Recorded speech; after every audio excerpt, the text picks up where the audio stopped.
Welcome back to the homestead. I haven't done a video of us working in a while because it just seemed like the progress was kind of incrementally slow. But now I realize that's how things are. Like if you run out of roofing screws, it might be a week before you get back to town to get more roofing screws or whatnot. So we've been both building and painting the chicken fortress, and we've got an entire pallet of cinder blocks, and we're putting a predator skirt under the cinder blocks. Over here we have two courses. One course is underground of the cinder blocks, and Matt is leveling some of the limestone material for the last section of the predator skirt and cinder block.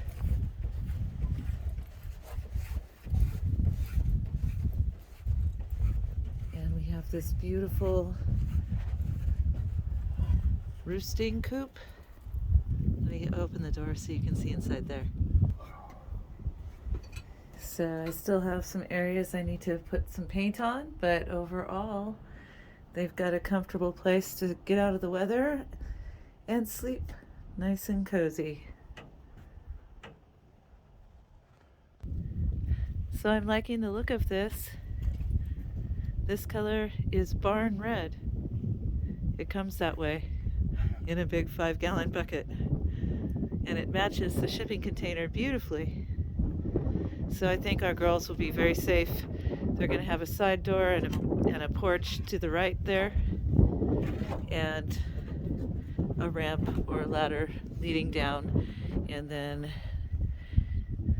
they will get lots of kitchen scraps in addition to having a bed of straw and treats of hay and whatnot. So here they are. They're in their chicken tractor, which they have definitely kicked a bunch of straw into their water. But they have a bit of a windbreak here. They love rabbit brush, and they've been given a flake of straw and a flake of alfalfa. So currently we've been lifting them out individually or in pairs to take them out here out of their roosting coop. And so we move them about every third day. So this was the last 3 days, and then the prior to that. And this unit is when we started putting hay in with them in order to create a ground cover. Their feed got wet, and so there's a lot of excess feed on the ground because I just put it out before it spoiled. Okay, so over here it's bare, and this is what it looked like after 3 days of chicken activity.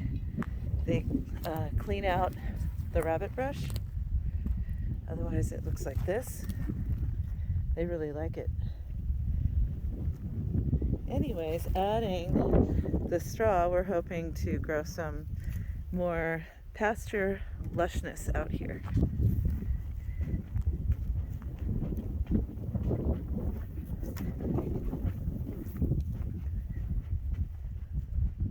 Here's Eglantine. She's enjoying some hopping time in the playpen, and eventually this entire area is going to be the rabbit garden. We have to keep them safe from the hemorrhagic fever. This county has had cases amongst the wild rabbit population, so I'm only letting them go on this scraped ground, which will eventually turn into a rabbit garden with some dig-proof wire under the soil. I want to get some tunnels, like the terracotta pipes, for them to go through, and they'll have a dirt pile that they can dig in too. They just really enjoy doing that. So that's Eglantine. I'm hoping to breed her soon.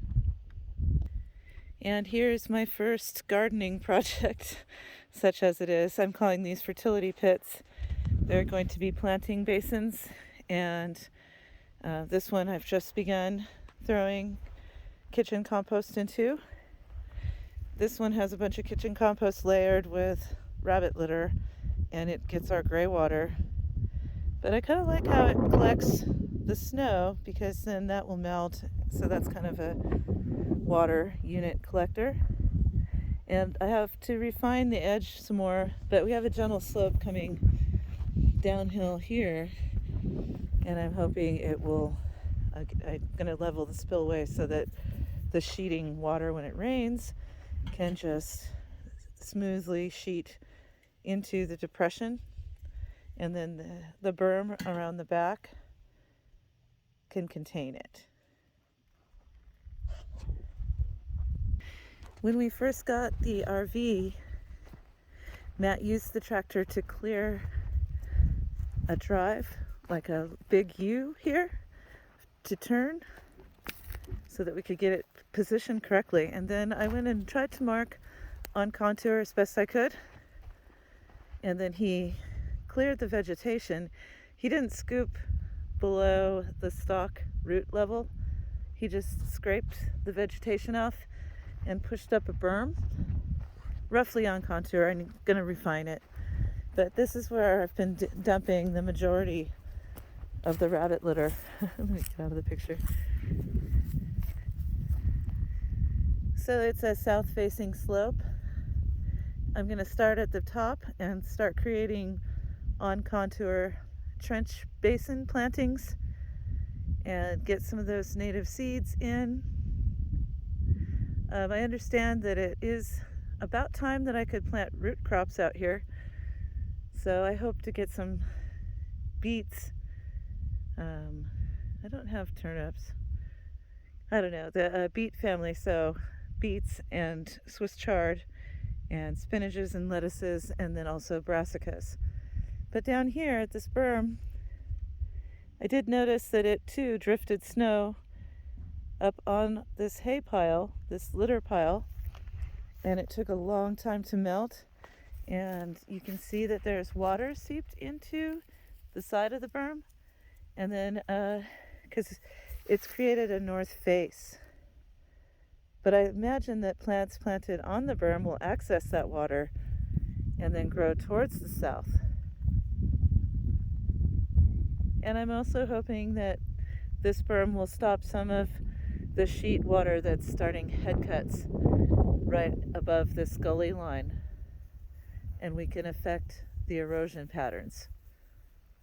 So this is what I call my smile garden. It's the main veggie garden. And we still have work to do on the rabbit portion of the barn.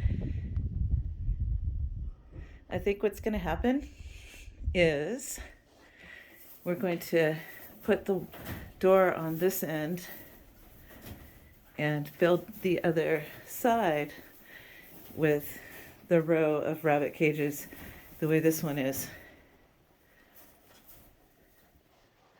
But we need to finish the chicken run first so that they are not cramped by inclement weather. Because if it's raining or snowing, they end up having to stay inside their roosting shed. And that's just kind of a tight squeeze, I think. You may also notice that I've switched over to water bowls because they freeze at night. And so it's easier to take the ice out of these than to deal with the tubes freezing for the rabbit nipple water system. We'll run that in the summertime. Violet is eager for her dinner. The day after the snowstorm, we went into town and ran some errands and picked up 2 bales each of Bermuda, alfalfa, and straw. So it feels good to be stocked up. We need a bigger tarp for this. There might be precipitation. 10% chance is what I read tonight. And we did get almost everything that we moved from the old place into the container. It's jam-packed. We have some furniture still here, but it is bunkered down. Those of you who have known Matt and I for a long time may recognize this billboard style tarp from many fun desert events, including our vow renewal for our 10th anniversary. All right, so that concludes the tour. Thanks so much. Cheers and blessings.